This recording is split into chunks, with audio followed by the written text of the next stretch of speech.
Hi, my name is Elise Elliott, and I'm happy to be one of the dance development coaches for Creative Generations. Just a few things about my background. I was a soloist with the Houston Ballet. I danced there for 10 seasons. I started out in their second company in HB2, and then rose through the ranks of apprentice and corps de ballet, demi-soloist, and up to soloist. But one of the main things that I think I like to tell people that I mentor is that there is always going to be an ebb and flow, especially in a big company. The Houston Ballet has, I think, roughly 65 dancers. And so when I started out in the company as an apprentice, I was dancing bigger roles than an apprentice should do. And I got onto that train and got going fast. And then there was an ebb, like 2 or 3 seasons where I was still dancing a lot, but not the roles that I wanted. And it took me a little while to figure that out. And once I accepted that, my mindset shifted. And funny, then the roles started coming. So became more versatile, and there's so much that is in your head as a dancer. And thinking that you do something wrong, or that's why you don't get a role. And sometimes it's just now being on this side of things.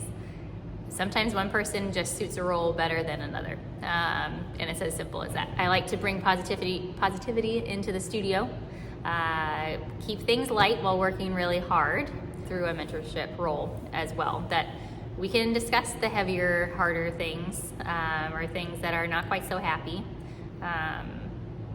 but we can still be positive about it.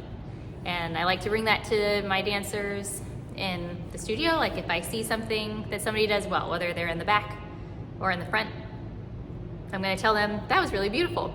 I'm not going to just like sit and keep that to myself, because we all need a little dose of positivity and gratitude, and just what we do as dancers is really hard. So if you execute something well, or it's so much more improved than it was before, as a mentor and as a teacher, I'm going to commend and be happy about that for you. What dance, particularly ballet, but dance in general, teaches us is to strive for perfection in all things, right? The double pirouette, that's perfect. And so then we want to get a triple, and we want to get 4. Not just about turns, but that's why we have mirrors in the front, is that we're looking at them, looking at the mirror, looking at ourselves to perfect it, for good or bad. So I think that's a challenge, but it's also an incredible tool moving on from dance. Whether it's moving on after you graduate from high school and you decide to go into college or take a job elsewhere, we're going to try to do it the best we can, because that's been ingrained in us. And I think incredibly positive outcome from the hard work we put in. But it does make it so that we're harder on ourselves in the studio and outside of the studio. We want to be perfect. Almost all of us, that's sort of our default setting, is that everything needs to be the way we want it to be. So it's a good lesson. I try to practice that myself, that sometimes it just doesn't go perfectly. We got to take a deep breath and move on from there. So I try to bring that to my mentees as well.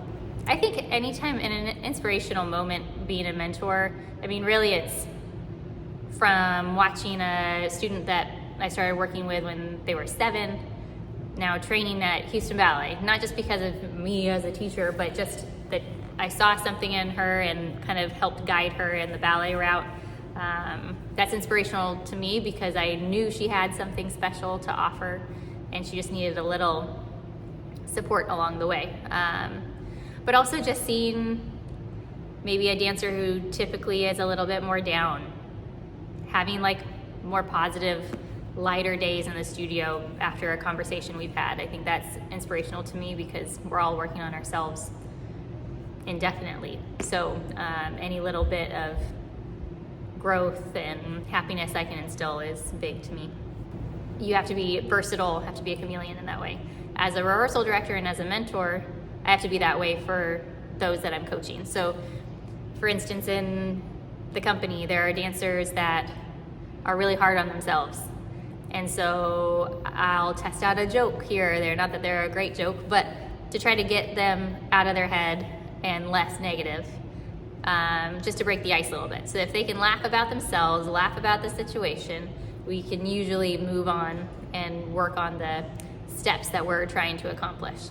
So getting to know one dancer in that way is not the same for another dancer. Another dancer might not want the joke and might want to just focus in and just all in to working on all the nitty-gritty of a step or a roll, which is their process. And so I can get to know each dancer, each one of the people that's in the room looking for me for support, and I will quickly figure out dancer A, B, and C needs this from me. And so our relationship grows that way because I can be what they need. Once I'm your teacher or your coach, I am forever. Even if we don't work together anymore or you're not under the same building,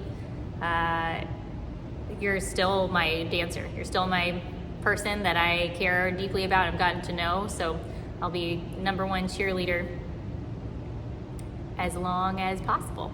I think that's like any good teacher. Teachers that you remember from school are the ones that were supportive no matter what, and that you still think about fondly. I think that's what a good mentor is too.